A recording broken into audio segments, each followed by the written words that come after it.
이란의 최고 지도자가 단 하루 만에 사라졌습니다. 36시간, 그게 전부였거든요.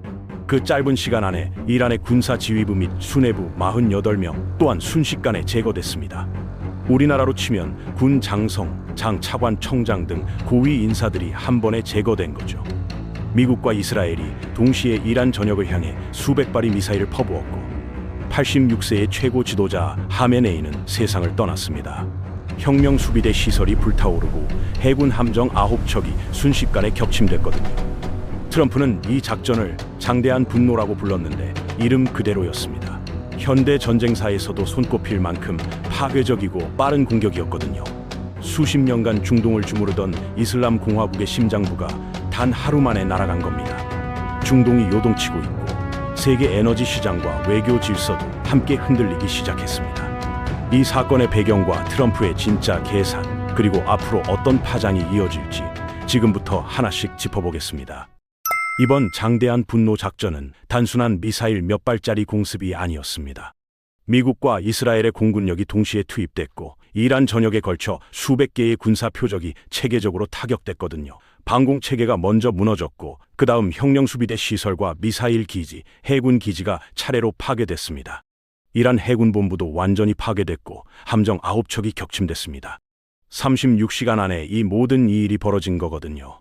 트럼프 본인도 세계가 지켜본 가장 거대하고 복잡하며 압도적인 군사 공격 중 하나라고 직접 인정할 만큼 이번 작전의 규모와 속도는 전례 없는 수준이었습니다.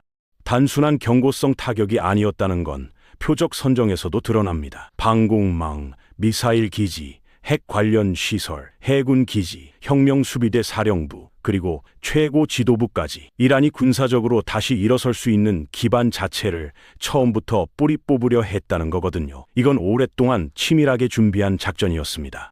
트럼프 대통령이 공격 직후 올린 첫 번째 영상에서 가장 먼저 꺼낸 말은 핵 문제였습니다. 이란이 핵 야망을 포기할 기회를 스스로 걷어찼고 장거리 미사일과 핵무기 프로그램을 계속 밀어붙였다는 게 그의 주장이었거든요.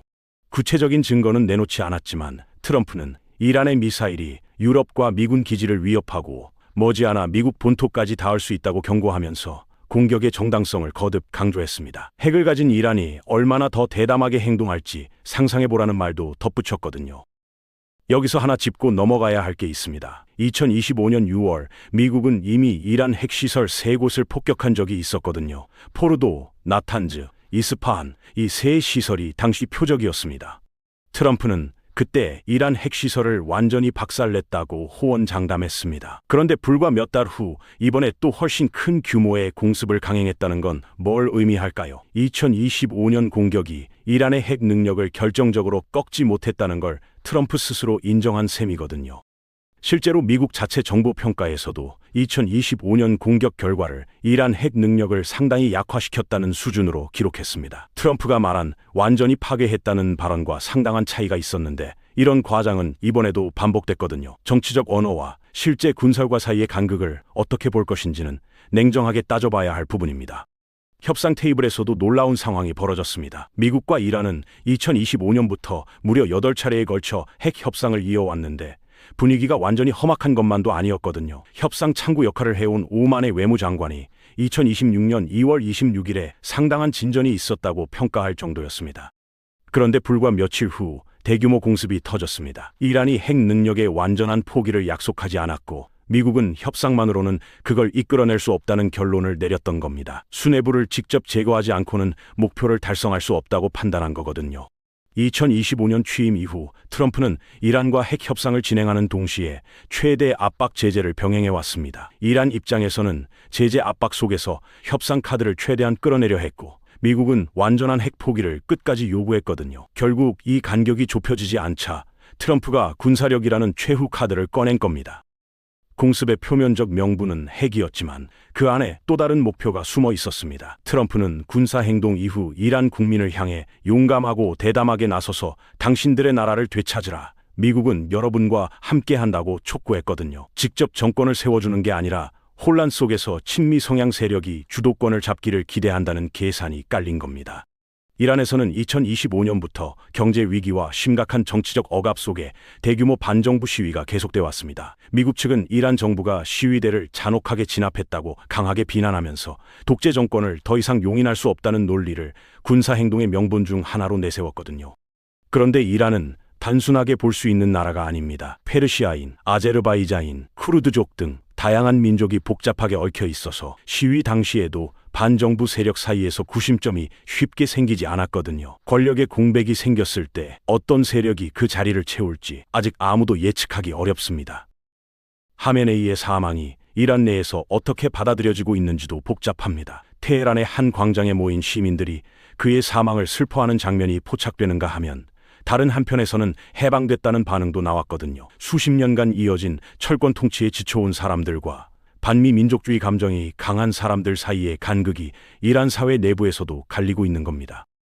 프린스턴 대학교의 중동 정책학 교수 데니얼 커처는 공습 전 인터뷰에서 분명하게 경고했습니다. 공습만으로는 이슬람 공화국이 무너지지 않을 것이며 결국 트럼프 정부가 초기 공격 이후 물러설지 아니면 정권 교체를 위해 더 큰 전쟁을 추구할지 결정해야 한다는 내용이었거든요. 2003년 이라크 침공을 떠올리는 사람이 많습니다. 당시 미국은 독재 타도와 민주화를 내세워 전쟁을 시작했지만 결과는 수십 년에 걸친 혼란이었거든요. 지도부를 제거한다고 해서 그 나라가 자동으로 미국이 원하는 방향으로 바뀌지 않는다는 걸 역사가 이미 보여줬는데 이란에서도 비슷한 상황이 반복될 수 있다는 우려가 커지고 있습니다. 에너지 문제도 빼놓을 수 없습니다. 이란은 하루 310만 배럴의 원유를 생산하는 나라로 자체 소비 후 남는 130만 배럴 대부분이 중국으로 흘러들어가는 구조를 갖고 있거든요. 이 원유 흐름이 끊기면 중국 경제에 직접적인 타격이 갑니다.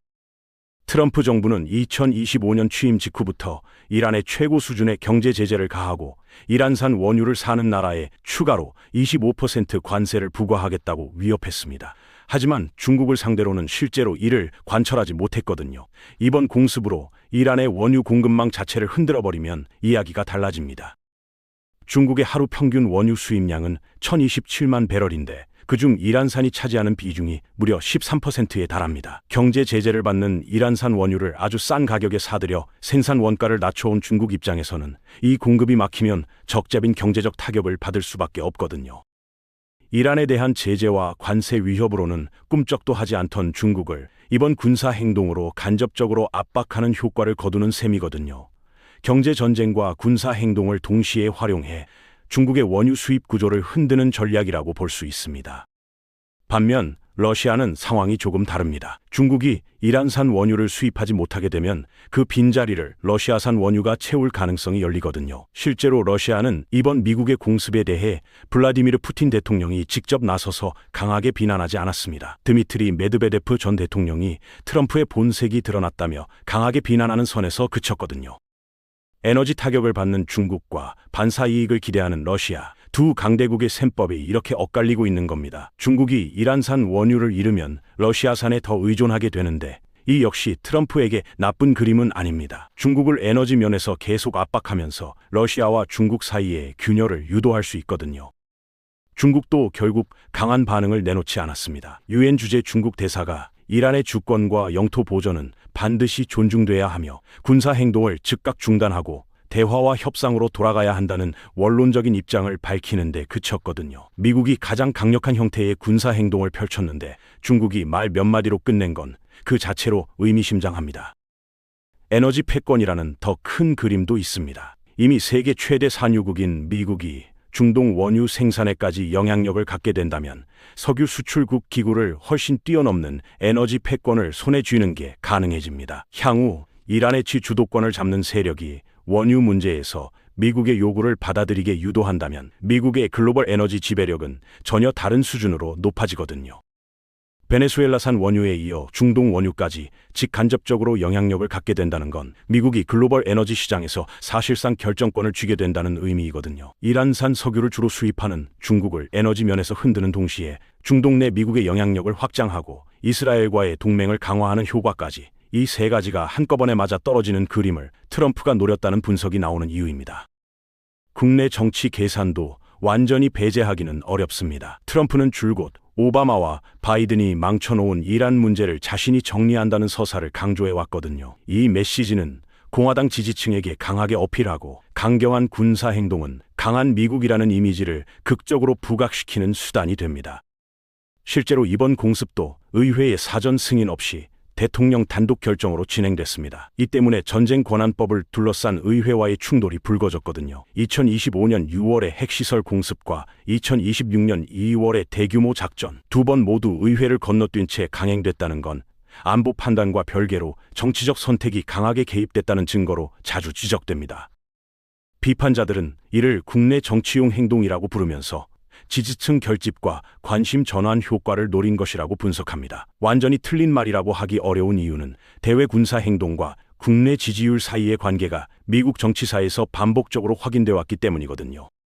그렇다면 트럼프는 이 상황에서 직접 어떤 말을 했을까요? 공습이 시작된 지 이틀째 되던 날 새벽 2시 30분 트루스 소셜에 첫 번째 영상 연설이 올라왔습니다. 사흘째 되던 날에는 6분 분량의 두 번째 영상이 추가로 올라왔거든요.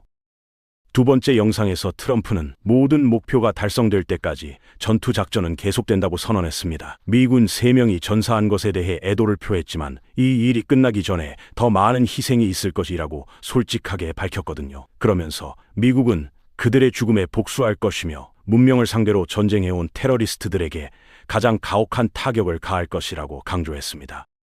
하메네이에 대한 발언은 날이 서 있었습니다. 이 끔찍하고 불쾌한 자는 수백에서 수천 명의 미국인의 피를 손에 묻혔고 수많은 나라에서 무고한 사람들을 학살한 데 책임이 있다고 강하게 비난했거든요. 그는 우리의 고도로 정교한 추적 시스템을 피할 수 없었고 이스라엘과 긴밀히 협력한 가운데 어떤 방법으로도 빠져나갈 수 없었다고도 밝혔습니다. 이란 군경을 향한 메시지도 나왔습니다. 무기를 내려놓고 투항하라. 그렇지 않으면 확실한 죽음을 맞게 될 것이라고 경고했거든요. 동시에 이란 국민을 향해서는 이 순간을 잡아라. 용감하게 나서서 당신들의 나라를 되찾아라. 미국은 여러분과 함께한다고 촉구했습니다. 혁명수비대와 경찰에게는 한 발 더 나아간 메시지도 보냈습니다. 이란의 애국자들과 함께 평화롭게 합류해 나라를 마땅히 누려야 할 위대함으로 되돌리는데 동참해달라는 내용이었거든요. 강압과 설득을 동시에 구사하는 방식이었습니다. 트럼프는 또 이란 군사지휘부 다수가 목숨을 구하기 위해 항복을 원하고 있다고 주장했습니다. 혁명수비대와 보안, 경찰 병력 상당수가 더 이상 싸우기를 원하지 않으며 면책을 구하고 있다는 말이었는데 지금은 면책받을 수 있지만 나중에는 죽음만 얻게 될 거이라는 경고와 함께였거든요. 이게 실제 상황을 반영한 것인지 심리전의 일환인지는 아직 분명하지 않습니다. 항복을 유도하기 위한 발언인지 아니면 실제로 이란 내부에서 그런 분위기가 형성되고 있는 것인지를 외부에서 확인할 방법이 현재로서는 없거든요.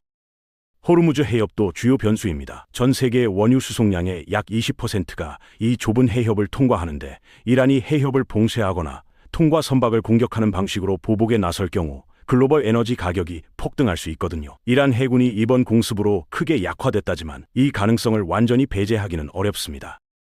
이스라엘과의 관계도 중요한 변수입니다. 이번 작전이 미국과 이스라엘 합동으로 이루어진 만큼 이스라엘의 안보 이해관계가 미국의 결정에 상당한 영향을 미쳤다는 분석이 많거든요. 이스라엘은 오랫동안 이란의 핵 미사일 프로그램을 실존적 위협으로 규정해왔고 이번 공습을 통해 그 위협을 근본부터 제거하려 했습니다. 이스라엘 입장에서 이번 작전은 특별한 의미가 있습니다. 이란이 지원하는 하마스, 헤즈볼라, 후티 등 이른바 저항축 세력은 이스라엘에 대한 지속적인 안보 위협이었거든요. 이란의 군사적 역량이 근본부터 약화되면 이들 무장 세력에 대한 이란의 지원도 자연스럽게 줄어들 것이라는 계산이 이스라엘의 참전 배경에 있습니다. 로이터 통신은 이번 사태를 두고 트럼프 2기 정부 들어 가장 큰 외교 정책 도박이라고 평가했습니다. 핵 능력 차단, 정권 약화, 에너지 패권 확보, 중국 견제, 국내 정치 결집이라는 복합적인 목표가 한꺼번에 얽혀 있거든요. 단 하나의 이유가 아니라 여러 계산이 동시에 맞아떨어진 결과라는 겁니다.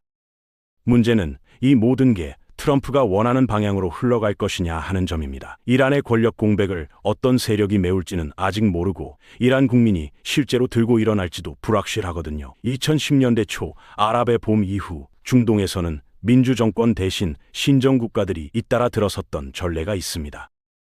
혼란 속에서 항상 미국이 원하는 결과가 나오는 건 아니었다는 걸 역사가 이미 보여줬거든요. 이란이 이번 공습 이후 어떤 정치 체제로 재편될지, 그 체제가 미국과 우호적인 관계를 맺을지 아니면 또 다른 형태의 반미 정권으로 자리 잡을지는 지금 단계에서 아무도 장담할 수 없는 상황입니다. 에너지 시장도 예민하게 반응하고 있습니다. 이란의 원유 공급이 줄어들면 단기적으로 유가가 오를 수 있고, 이는 전 세계 소비자들에게 직접적인 부담으로 이어지거든요. 특히 이란산 원유에 의존하던 아시아 국가들은 새로운 공급처를 찾아야 하는 상황에 놓이게 됩니다. 국제 정치 전문가들은 이번 사태의 파장이 단기에 그치지 않을 것이라고 분석합니다. 이란이 수십 년간 구축해온 저항축 네트워크가 뿌리부터 흔들리는 상황이고, 이 네트워크가 약화되면 중동 내 힘의 균형 자체가 바뀔 수 있거든요. 사우디아라비아를 비롯한 걸프 국가들이 이 변화에 어떻게 반응할지도 중요한 변수입니다.